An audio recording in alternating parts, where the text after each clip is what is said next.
adanya pemikiran yang sama, ya, visi misinya, visinya, perspektifnya itu anggota dewan belum paham, ya, jadi belum ada sinkronisasi, belum ada kesamaan persepsi.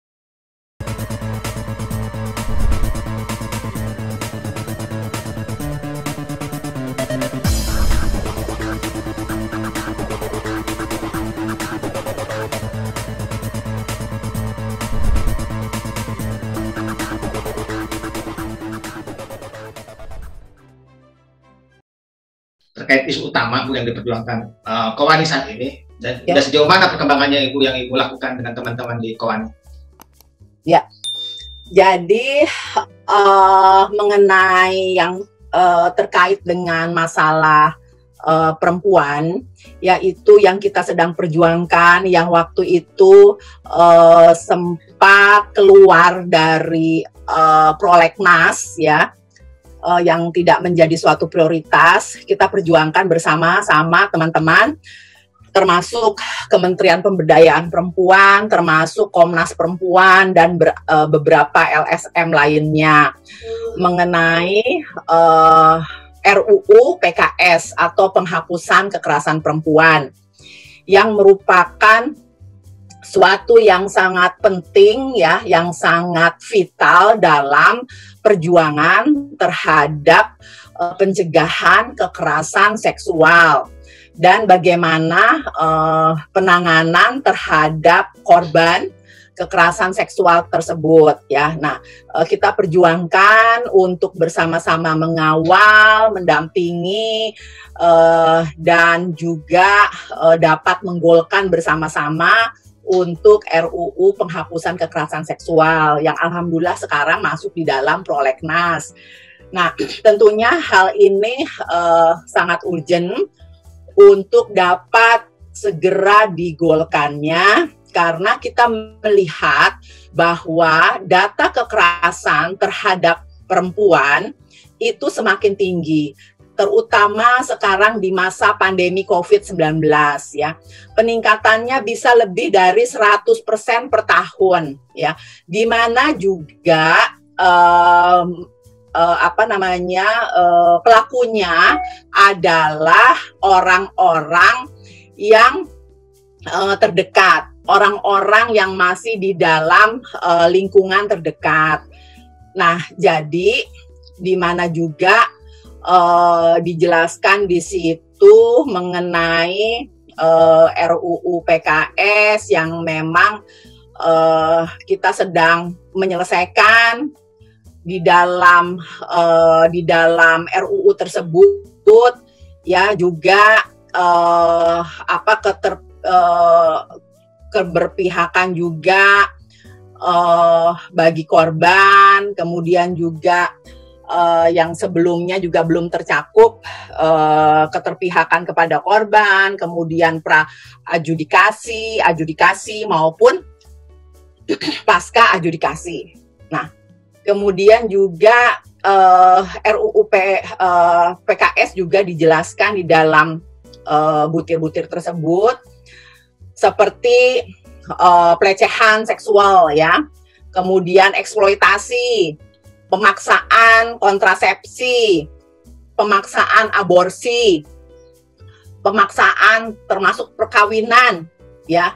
Kemudian juga yang paling utama tentang hak korban, hak keluarga korban, dan saksi, ya. Sanksi juga bagi pelaku. Nah, kemudian juga pasal-pasal tersebut juga yang memberikan pelajaran bagi masyarakat, hak-hak sipil termasuk hak reproduksi, hak terlindunginya dari kekerasan seksual, begitu. Jadi tentunya bukan hanya Kowani saja yang berjuang, ini harus ada kolaborasi, kerjasama yang erat antara pemerintah, stakeholder, masyarakat, juga semua pihak, ya. Nah, yang menjadikan RUU PKS ini dapat disahkan secepatnya. ya, agar tumbuh kesadaran publik. Jadi sebagai pembelajaran juga begitu, bahwa keluarga itu harus keluarga yang tanpa KDRT, di mana anggota keluarga yang beranggota suami, istri, anak-anak, dan semua anggota keluarga dapat menjalankan perannya masing-masing dengan mengutamakan kasih sayang, komunikasi yang saling asih, ajar, ajar, dan penuh saling mengamalkan begitu. Nah, halo Bu, memang segitu pentingnya, tapi kenapa begitu dari tahun 2012 hal apa yang ganjalan sehingga RUU ini sulit untuk disahkan, Bu? Nah, itu belum adanya pemikiran yang sama, ya. Visi misinya, visinya, perspektifnya itu anggota dewan belum paham, ya. Jadi belum ada sinkronisasi, belum ada kesamaan persepsi. Nah, tentunya hal ini harus adanya sosialisasi. Nah, Kowani terus menerus kepada anggota organisasi, kepada di provinsi juga melalui BKOE, Badan Kerjasama Organisasi Wanita, dan GOE, Gabungan Organisasi Wanita. Nah, agar kita semua sepaham. Nah, karena ada yang tidak setuju, ya, katanya kan itu kalau sudah dalam rumah tangga itu masuk di dalam ranah rumah tangga, kita tidak bisa ikut mencampuri. Loh, nggak bisa, kita kan negara hukum, begitu kan. Di dalam rumah tangga juga perempuan harus dilindungi, bukan sebagai objek yang sudah mempunyai suami, itu adalah hak suami sepenuhnya. Tidak bisa begitu, karena perempuan kan mempunyai hak azazi yang sama dengan kita semua, gitu. Ya, karena pada dasarnya sekarang tindak kejahatan di rumah tangga dilakukan oleh para, lebih dan tanda petik ya, kajian di kontras di mana-mana, ya, ayah yang ini. Terus itu kira-kira memang persoalannya hanya karena memang ketidakpahaman atau tidak ada persamaan persepsi di antara anggota dewan, atau memang ada yang memang di pemerintah sendiri seperti apa nih, Bu? Iya, jadi ada misalnya dari faktor agama juga masih ada berbeda pendapat, ya. Kemudian di pemerintah sendiri juga, kemudian di anggota legislatif juga tidak semua pemikirannya sama dan tidak menganggap bahwa itu merupakan skala prioritas. Sebenarnya kan ini sumber daya manusia yang diutamakan, gitu kan. Semuanya ini berdasarkan sumber daya manusia, di mana Bapak Presiden kita itu adalah diutamakan meningkatkan SDM kan yang tangguh. Nah, gimana kita mau meningkatkan SDM yang tangguh kalau masih terjadinya pelanggaran hak terhadap perempuan? Karena bagaimanapun juga perempuan itu adalah yang menjadi guru utama, pendidik yang utama, sebagai pendidik yang pertama dan utama, dan melahirkan generasi penerus, begitu.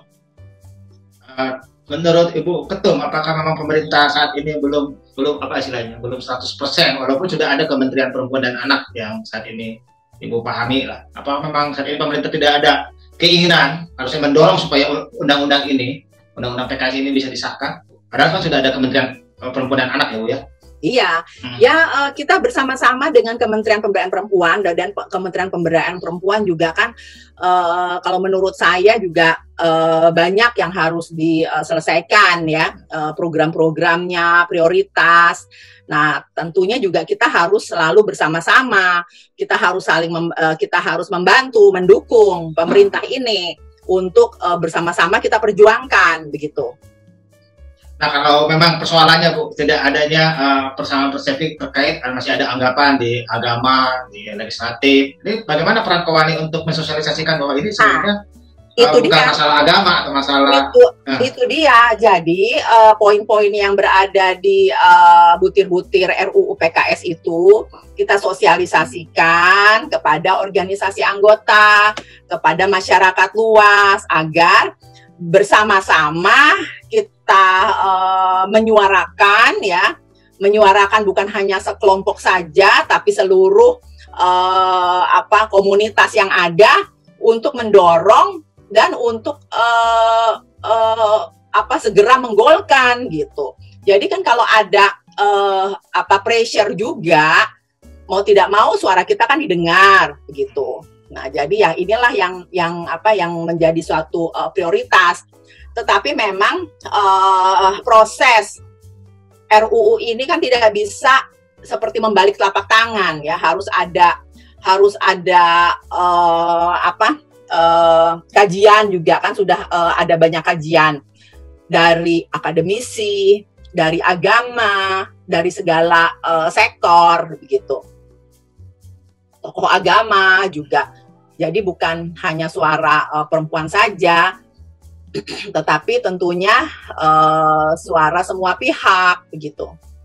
Ya, jadi Bu Ketum yakin bahwa kalau RUU ini disahkan, artinya dari yakin betul bahwa ini akan ada hubungannya kekerasan di rumah tangga, kekerasan pada anak yang selama ini cukup tinggi di Indonesia ini akan linear, Bu, akan berkurang kalau memang RUU ini disahkan. Ya, nah iya, tentunya insya Allah akan berkurang. Tetapi tentunya dengan digolkannya undang-undang ini harus perlu kerja keras juga untuk untuk mensosialisasikan undang-undang ini.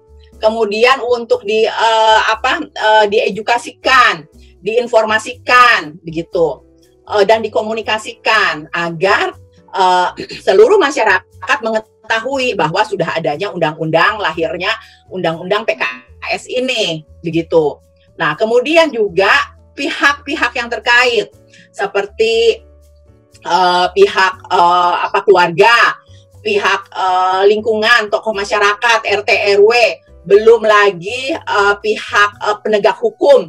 Nah, ini harus dapat mengimplementasikan undang-undang tersebut. Nah, misalnya sekarang ya Undang-Undang Perlindungan Anak itu kan perjuangannya cukup lama, ya kan? Yeah. Nah, tetapi untuk dipahami oleh masyarakat, terutama oleh keluarga-keluarga, nah itu nggak bisa 1 tahun 2 tahun, melalui proses, melalui ada testimoninya juga gitu ya, ada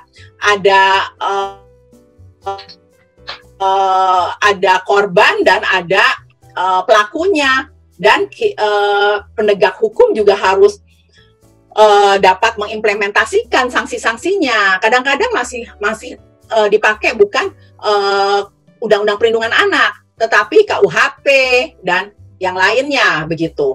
Kadang-kadang juga ada mediasi antara keluarga. Nah, yang diselesaikan mau gampangnya aja udah melalui mediasi, kemudian pihak keluarga korban diiming-imingi imbalan, akhirnya sudah dilupakan. Nah, hal yang ini yang harus kita benahi begitu.